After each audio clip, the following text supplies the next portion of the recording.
Hello and welcome. America's new president Donald Trump is threatening new tariffs against countries like Mexico, China, even India.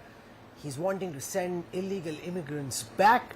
There's a huge amount of geo-economic churn globally, and to talk about how India must navigate its economic journey from here, I'm delighted to be joined at the India Today Business Today studios at the World Economic Forum in Davos by one of the world's top economists, former Reserve Bank of India Governor, Professor at the University of Chicago, Raghuram Rajan. Thank you very much, sir, for joining us. Thanks for having me. Absolute pleasure to have you with us, especially at a time when there are so many headwinds that confront the Indian economy. So it's good to hear how you've been thinking about these. I want you to start by explaining to everyone watching at this time the real impact you think Donald Trump's tariff measures could have on the global economy and, most importantly, on India's growth. Well, I think they are a big source of uncertainty and a potential source of disruption for the rest of the world. For the US, I don't think they'll be as beneficial as the administration thinks, partly because, goods are made outside the US for a reason. It's cheaper to make it outside. Trying to bring them back into the US by putting up tariffs, typically, if they could, they'd go somewhere else. What was being made in China will go to Vietnam. If you're going to put universal tariffs, maybe you stop them from coming in from elsewhere, but they have to be made in the US at a much higher cost because there's a reason China made it. I think the higher costs, the fact that the rest of the world is disrupted and their economies, which are already weaker than the US for the most part, weaken even further. And of course, the great uncertainty about where do you invest when tariffs could change overnight, not just from the US, because remember, there'll be retaliatory tariffs also. I think there's a big source of potential disruption in the world. I do think that the president has in mind three benefits. One, he believes it'll even the playing field. The US is running deficits because everyone else cheats. The second is that this could be a source of revenue. And the third is this could be a source of jobs. We could question each one of these, especially the source of revenue, because it's actually small in relative to the US economy's size. Maybe 200, 300 billion you'll get over time every year if you set them. But of course, firms will also make changes themselves. In terms of whether they'll create jobs, a lot of manufacturing is already automated. Even in a country like India, bring it back to the US, it gets even more automated. So I'm not sure this is going to create a lot of jobs, especially at the high school educated level, which is where, there's a lot of anxiety. So there is the question of competitiveness, which you say the United States doesn't have, which is why these jobs moved outside. But then there is also the aspect of economic coercion. Might is right. Donald Trump wills it. And we're already seeing how corporate America is trying to kiss the ring, as it were.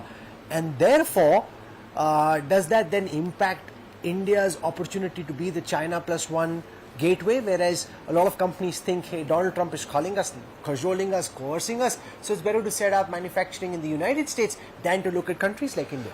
I think it creates uncertainty because, one of the things that President Trump respects is the market. Mm-hmm. If the market starts tanking on the basis of some preliminary set of tariffs, then clearly there will be a revisit to the tariff proposition. How are the markets likely to react in your view? I think if you said suddenly after the markets had been expecting no or moderate tariffs, 60% tariffs on China, 25% on the rest of the world, it would be seriously adverse for the markets. I think that is partly why the decision has been postponed some. Of course, we heard today it may come on February 1st for Canada and Mexico. Also, the other concern is there's a lot of other stuff wrapped up in these tariffs, right? Remember when the BRICS countries were talking about an alternative payment system, there was a threat of tariffs if you do that. The threat of tariffs if you have too many drugs being produced in your country and sent across. If you have immigrants, at some point the world is also going to get a little jaded. But of course, this is the most powerful country in the world. So you don't want to upset the president. You want to be on their right side. But how much can you do? So at some point, countries are also going to say the only thing they will listen to is the same kind of medicine. So you'll have tariffs imposed from the other side. Canada apparently has already prepared some. This is not going to end well if it continues along this path. What kind of inflation pressures could it create on consumers in the United States and the spiral effect on consumers in India if these new tariffs are actually imposed? Well, I think from the Indian perspective, it would be more limited because we don't import that much from the United States. And even if we impose tariffs on the US, that's not going to be a huge problem. I think the concern for India will be more if Chinese goods get stopped at the US border, will they try and find a home elsewhere? And similarly for Mexican goods and so on. I think on the US itself, tariffs will increase the price in the market. Some of it will be absorbed by the producer, but some of it will be passed on. If it is a one-time thing, I think the Fed will look through it because it's a one-time increase in prices. But if it's steady, if it creates more inefficiencies, that creates more inflation.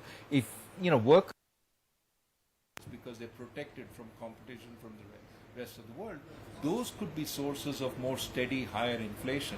So yes, it's inflationary, but maybe one-off and the Fed will look through it. But there could be a more sort of steady ramp up in inflation, in which case the Fed has to be even more stay with higher interest rates for longer.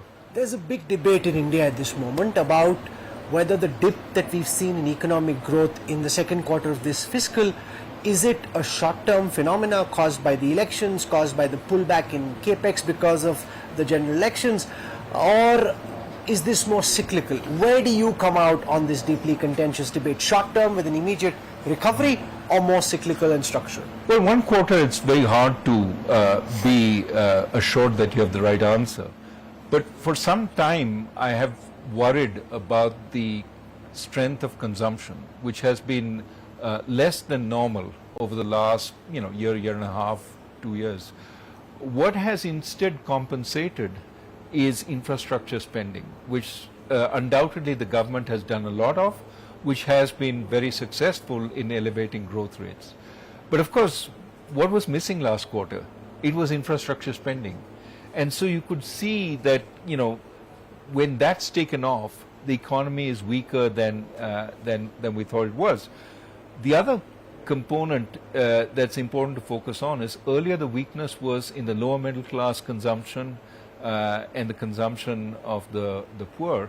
Now you're seeing upper middle class consumption slow down somewhat. So my sense is, broadly speaking, what is the reason for consumption slowing, especially when the stock market till recently was quite buoyant?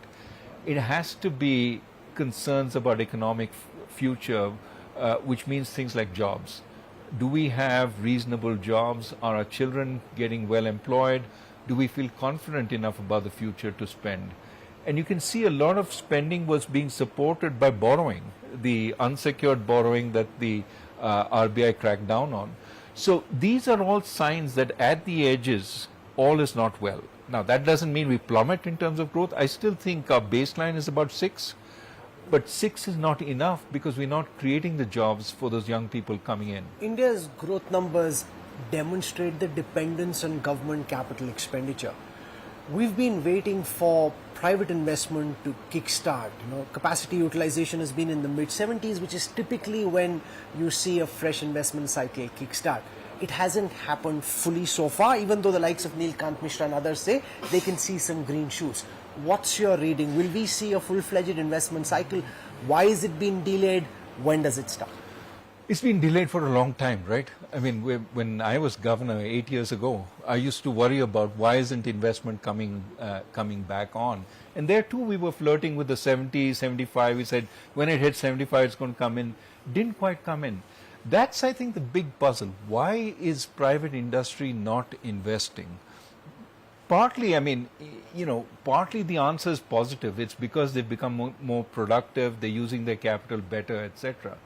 But partly the answer is negative, that they're not sure of strong demand going forward and not preparing in time. Because you would think if they see demand down the line, they should be preparing well in advance, and they don't seem to be. So it is a big source of worry. It would be nice if that came on board.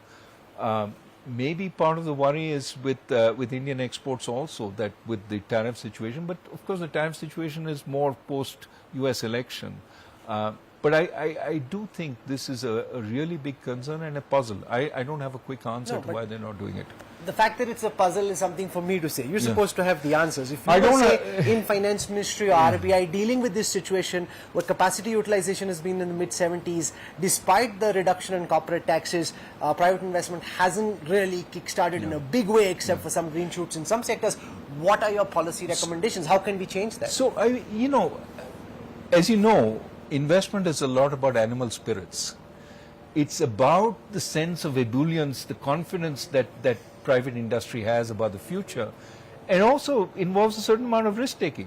I don't quite know if demand will be there, but let me invest. And in fact, what happens is you get a virtuous circle. Because they invest, because they create jobs, there's a sense of confidence that permeates the economy, and they invest. I would say early 2000s, in the previous NDA government, you saw that confidence building up. When you talk to private industry, it was, we can beat the world. I don't sense the same kind of confidence anymore. It's no longer we can beat the world, but we need protection against all those guys who have, they have supports from the government, etc. We're talking again of industrial policy. We've talked about the PLI scheme before, but we need crutches. And that wasn't the case in the early 2000s. So it seems to me that part of the answer is private industry itself hasn't got that confidence to go out and invest, which it needs. Now, I don't know if it's tax cuts. We've, as you said, already cut the tax rate on private corporations quite a bit. I don't know if it's investment incentives, but it has to be more a sense that we can be world beaters. And that's disappeared for some reason. Is there any way that can be changed? Because a lot of it is just spirits, right? You said animal spirits. Can any policy or nudge impact that? No. I think you can talk a good game as a politician and say we're going to grow, but I mean, these are hard-bitten business people, and unless they see the underpinnings, or they have this animal spirits from somewhere, it's going to be very hard to get them to put their money in the ground. So I think the government was doing what it could on the physical capital side, that is infrastructure spending. I wonder, and I've been saying this again and again, whether we can do more on the human capital side. That is, take, the fact that right now I was meeting a NGO here. He was saying, we've got all these bright kids, really poor kids. We identified them. They're really smart, but they can't get into the IITs. They can't get into the tech colleges. So we have a thin layer of very good schools, very good universities. Can we expand that? Because that's where we're getting our longer term sort of the people who are going to these GCCs, the people who are going to top, who are creating new jobs. So maybe it's to shift the focus of government spending. We talked about skilling in the last budget. I'd love to see how we're doing there, but we need to do far more. Some analysts have spoken about the possibility of bringing in a reduction in income tax rates as a means of creating more consumption, that this is the right opportune time. Would you recommend to Finance Minister Nirmala Sitharaman that come the 1st of February, one of the things she should do to spur demand is to reduce income tax? It's not so much the tax rate I would worry about. See, I think our fiscal situation, though the government has spent a lot of time trying to keep it on track, is not that sound. World over fiscal situations have deteriorated, but when our nominal growth is where it is, our debt starts becoming an issue with the kind of combined government and state and central fiscal deficit Right now, those numbers are very comparable, how much growth we have in the economy and how much our fiscal deficit is, which means that, without, we don't have much room to expand spending without seeing debt grow much faster than we want. So I would say at this point, it's not so much on cutting taxes as on spending in a more effective way. And when we spend on a more effective way, I would say that focusing on increasing the quality of our human capital at every level, whether it's the health of our children, reducing malnutrition, or improving the quality of primary schools, improving the quality of our, universities. I think across the board, if we invest, we have a chance in the new economy of the future. If we don't invest, I think we're going to reach the point where we want to be a developed country without the human capital to do it. We may have reasonable infrastructure, but we need human capital, people of high caliber. With 1.4 billion people, that has to be our most important asset. When we spoke last, the biggest concern was around rural consumption. Now there's a lot of talk about urban distress. In fact, some analysts have spoken about the middle class shrinking. Some FMCG CEOs have spoken about it. You've got fund houses speaking about the great Indian middle class shrinking. Your reading of the data around the spirits of the middle class and whether the middle class numbers and their consumption actually coming down? So again, I say, a good time in the Indian economy was the early 2000s, when we saw a lot of reforms, but we also saw strong growth, but also spirits were strong. If you look at applications to the IAS, to the civil services, they were falling at that time. More recently, you see it going up significantly. And then you hear these horror stories about how many people applying for, low-level railway jobs with PhDs and with MBAs and so on. I think that what we really are seeing is a lot of angst about job creation, good jobs, not any faltu job, but good jobs. And I think that unless we sort of match that, both in terms of, it can't all be government. The government only has a limited number of jobs on its own. But even facilitating private sector jobs, what it can do is create the backbone for more jobs to be created. Take tourism, very employment intensive.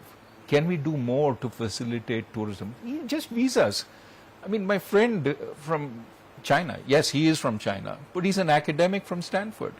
Why doesn't he get a visa to come in? Let's look at these nitty-gritty things. We want people to come from across the world to spend money in India. But you can take sector after sector. Plumbing. It's hard to find a good plumber in a city in India, a reliable plumber. Can we train more people up in that? I think we can grow jobs. We have to accept that they aren't all going to be IAS, but they can be pretty good jobs. One of the government's big ideas has been production-linked incentives. And we spoke about it the last time we had a conversation. It's been a mixed track record. In some sectors, for example, like mobile manufacturing, solar panels, we've seen some positives because of the PLI schemes. But on balance, what's your reading of the efficacy of PLIs when it comes to job creation? Well, I think what has happened is in a bunch of industries which are very capital intensive, we haven't seen much job creation. And, where we've put enormous subsidies at play, for example, chips, I would say there's more of a concern that this is about national security than about creating a flourishing chip industry and creating jobs. I mean, chips are very capital intensive, not going to create many jobs. But even when you look at cell phones and you look at... Do you think that's a bad idea? I think the kind of investment we're doing in manufacturing chips, we're already designing chips. Should we put more money into creating more chip designers, where a lot of value added is? NVIDIA is worth over 3 trillion. TSMC, which makes the most highest value added chips, is about 750 billion on a good day. I mean, these are comparisons, apples and oranges, but broadly speaking, manufacturing is not where the value added is. It's in the design, the intellectual property, the all that kind of stuff. That's where we have people who can actually, if trained up, make a difference. I saw a number that we have 300,000 chip designers. We don't have a single chip manufacturing unit as yet. Should we be putting more value into chip design and maybe create our own version of NVIDIA, hopefully eventually? Rather it's about, I spoke to Ashwini Vaishnav about this, and the minister's argument is it's about building a full ecosystem, and also the fact that there is so much global uncertainty. We've seen the kind of norms the United States has come out with recently under President Biden. We're seeing how China is pushing against Taiwan, and the dependence on companies like NVIDIA, dependence on companies like TSMC. So you have to start somewhere in the government's argument and build an ecosystem, even if the chips being produced are far bigger and more outdated technologically than being, you can't get to the cutting edge right away. Right. So the issue is time and place to make that kind of investment, right? Right now, I think the real issue is, do we have enough capability to train our people to the levels that are needed? You know, we're building these chip factories. We can't get the engineers to actually construct them. We've got to get them from outside. But broadly, I would even disagree with the idea that we need the entire ecosystem in India. You know, ASML makes machines for chips in Netherlands. There's no big chip manufacturer in the Netherlands. That's the kind of specialization that is required in the world economy to be at the frontier. You can be the best machine maker in the world without having a chip industry. You can be the best foundry, as in Taiwan, but you don't have to have a chip designing this in framework. The chip designers are all in the US. Can we build a chip design industry because our human capital is available, but let's invest more in our human capital? That would be my argument to something like we need the ecosystem. That said, I'm saying don't prevent any manufacturing, but you know, think carefully when you're putting so much money in terms of subsidies, because we're competing with the US, we're competing with Taiwan, we're competing. Those guys are going to create a glut in chips sooner rather than later. Why not buy the chips when they create the glut? Yes, I understand there's a security rationale. By all means, to the extent that we need some of those chips for our military, let us buy them, create inventories, create surpluses. That'll be far cheaper than trying to make them. In the last budget, the government came out with employment-linked incentives. 1 year down, how do you see that play out? Should Nirmala Sitharaman double down on ELIs, or is that not working out the way the government would have wanted? I think the broader issue of bringing people into work and training them on the job is extremely important, given we need jobs in any way we can get. And I think that was a good idea. I think the skilling announcements that were made then are also good ideas. What I would love to see is careful monitoring of where we are and how it's working. And this is not Press Information Bureau giving us some numbers which God only knows where they came from. But put out the numbers. Let people do research on it. Say, here is where we're doing well. Here's where we're not doing so well. A modern economy needs to run on the basis of careful data analysis. And we're not even getting the data, let alone the analysis. I think if we are to do these things well, I mean, remember we had a whole Skill India, this thing, which didn't really take off because a lot of people apparently were funded to actually do it, but the outcomes weren't that great. We need to measure outcomes. There's now an internship scheme with the big NSE listed companies. Do you think that's a good idea which they should build on? I think all ideas are good until they're proven bad. Let's try it out.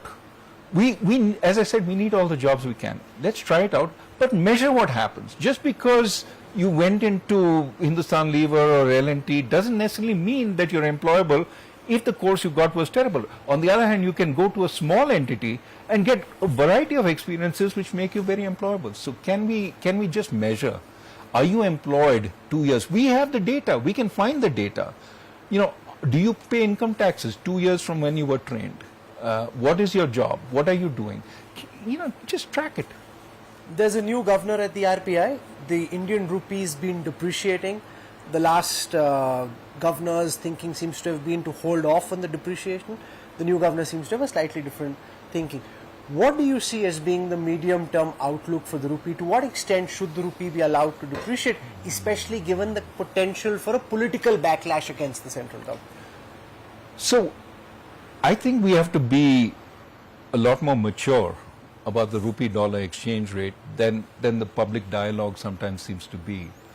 First, if the dollar is appreciating vis-a-vis the euro, to hold it from appreciating vis-a-vis the rupee means that then we become uncompetitive and are exposed to the euro or to anywhere else which is depreciating. So what you need to look at is across the basket of currencies how we're doing. And my sense is there, pretty much every country has depreciated against the dollar. We haven't appreciated or depreciated against other currencies, but we have against the dollar. Now, since everybody's looking at the dollar, we look like we're doing badly, but if you look at the euro, it's closing on parity with respect to the dollar, which means quite a bit of decline over the last year. I won't worry too much. The exchange rate is a means for the economy to adjust to, things like tariffs, things like the fact that capital is flowing into the US. So don't overreact to the rupee dollar. So what would be a natural exchange rate for the Indian rupee versus the dollar at this moment from your I don't want to put a number out there Please and say, no, I don't want to put a number and say, if we're not there. I think the RBI does these calculations, but others can also do it. What is the real effective exchange rate that we feel comfortable with? Which means taking into account in both the depreciation but also the inflation rate in the US, in India versus the rest of the world. I don't think we should hold the rupee at a level which is unsustainable. That just means wasting our foreign exchange reserves, and we will need it at some point if things become more difficult in the global economy. So I would say, do what the RBI has always been doing, which is focus on reducing volatility, but don't try and determine what the level is. Let it move towards whatever level it has to move to keep the economy in balance. No, but I must press you because you're dodging my question. I am, because I don't know the answer to that. No, but if you don't know the answer, who knows the answer? If it is to be meaningful, there's been some commentary about letting the rupee slide to 100 rupees to a dollar, that being a more natural exchange rate at this moment, given what's happening globally. I would not think that, from what I know, I don't think 100 is the right place. I don't know exactly what is. What I would look at is, which I haven't done, look at the weighted exchange rate against other currencies as well as our inflation, and make sure the real effective exchange rate hasn't crept up. That would make us uncompetitive. It coming down too much would make it more competitive, but would create the potential for some kind of volatility down the line. So I would say reasonable balance is to keep it fairly reasonable until tariffs hit. When tariffs start being imposed, if they're imposed against India, one of the answers is to let the rupee depreciate some. The other question is about interest rates and the RBI's position on whether there should be a reduction or should it be held off. How would you view this question? So I have never commented on RBI's monetary policy. I just commented, peripherally on exchange rates. Look, I think the RBI has a inflation targeting regime. It has to feel comfortable that inflation is coming down, and then it can cut rates. I think the economy, right, the problem to some extent is not supply. We seem to have reasonable supply. You can see that in the core inflation numbers. They have been, going at very moderate rates. The issue seems to be more demand. Now, of course, inflation has been high because of food, especially vegetables. I understand that's coming down. That may give the RBI more room, but clearly what it has to do is, keeping in mind the state of the economy, adjust monetary policy rates accordingly. And what can be done to spur demand?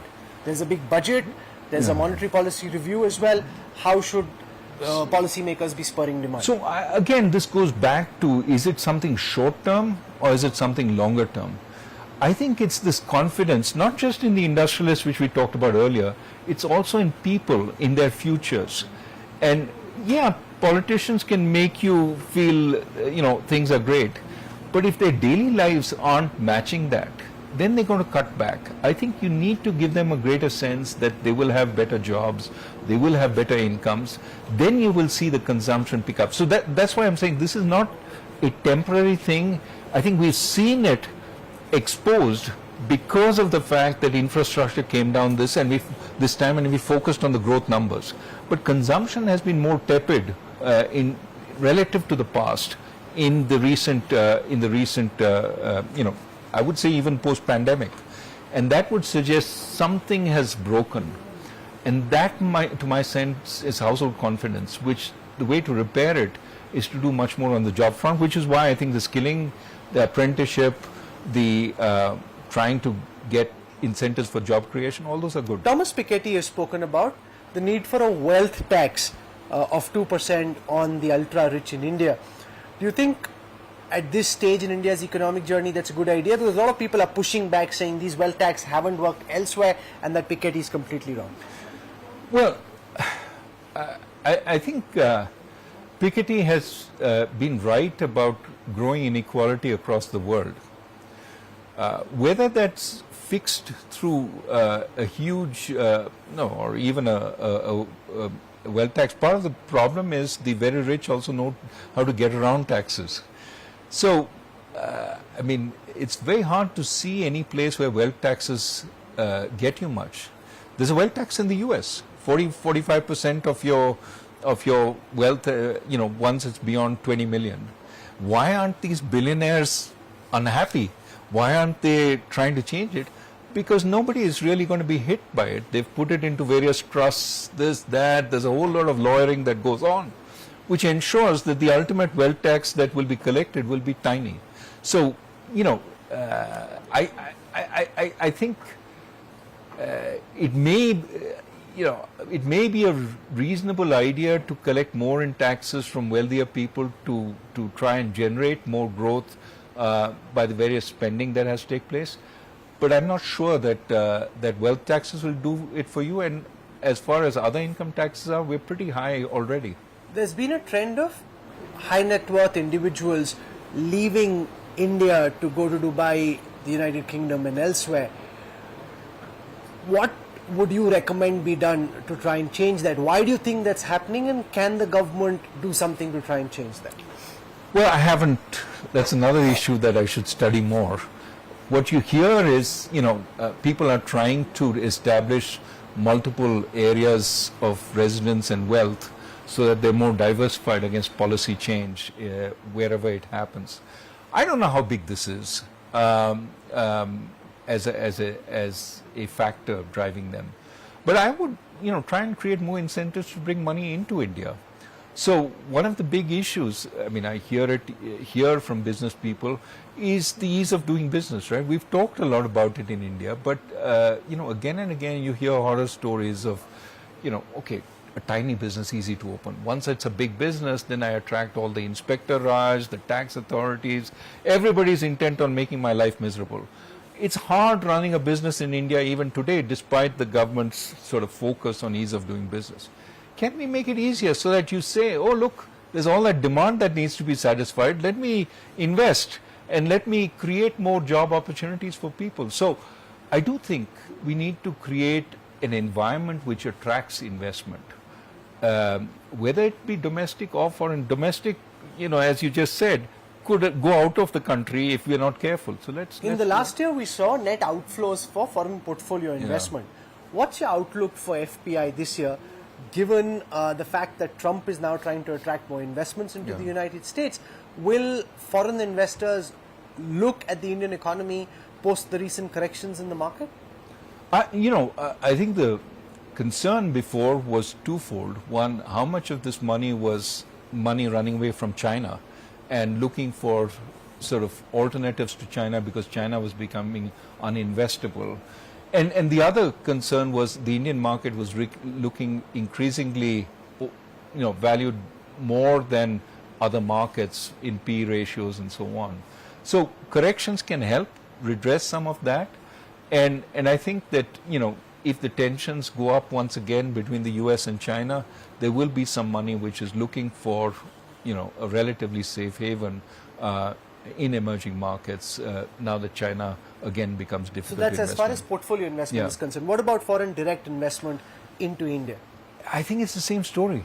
Let's make investment easier for our own firms, and foreign direct investment will come.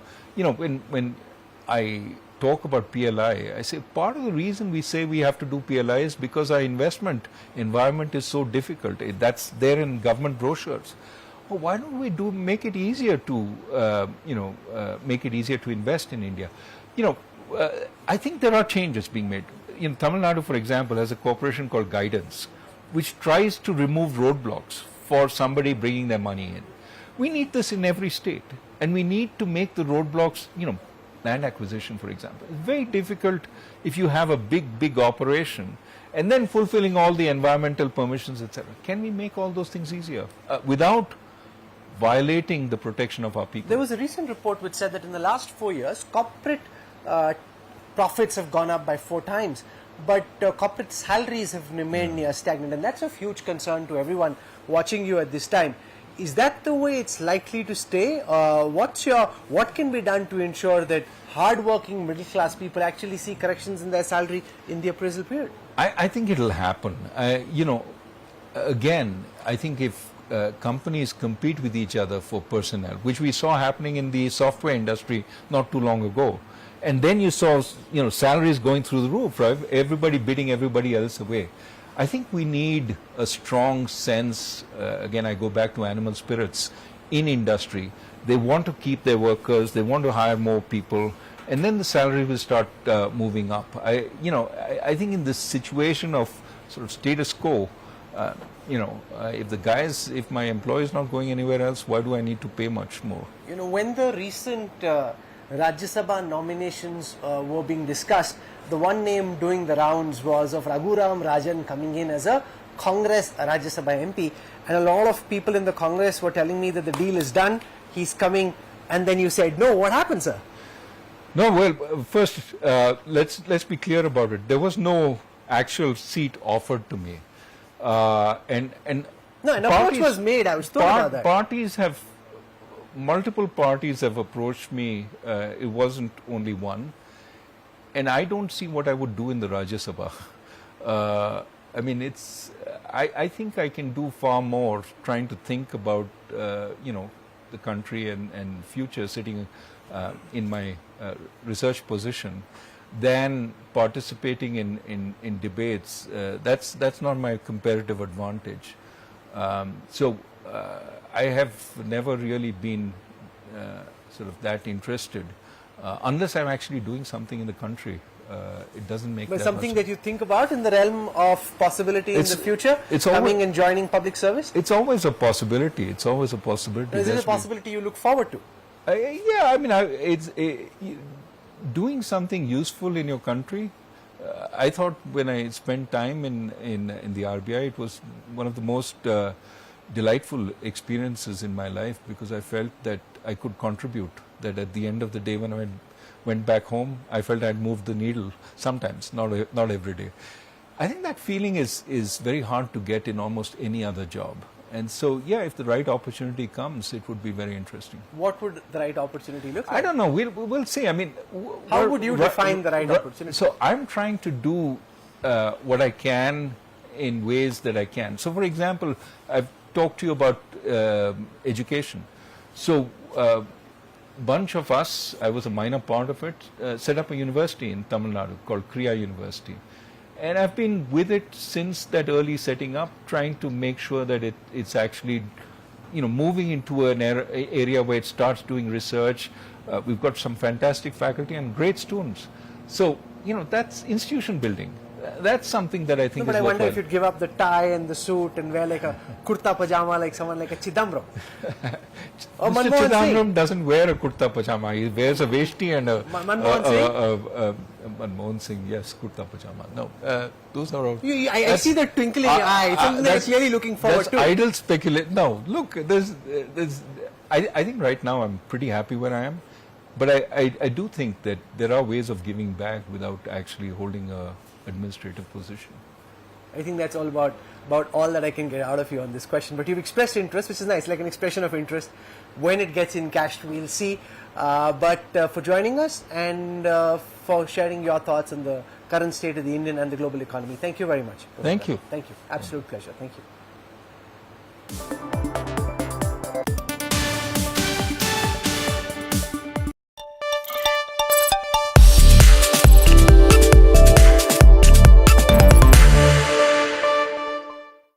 Hello and welcome to Business Today. I'm Siddharth Zarabi, live from the Business Today India Today studio here at Davos, the World Economic Forum of 2025, and we begin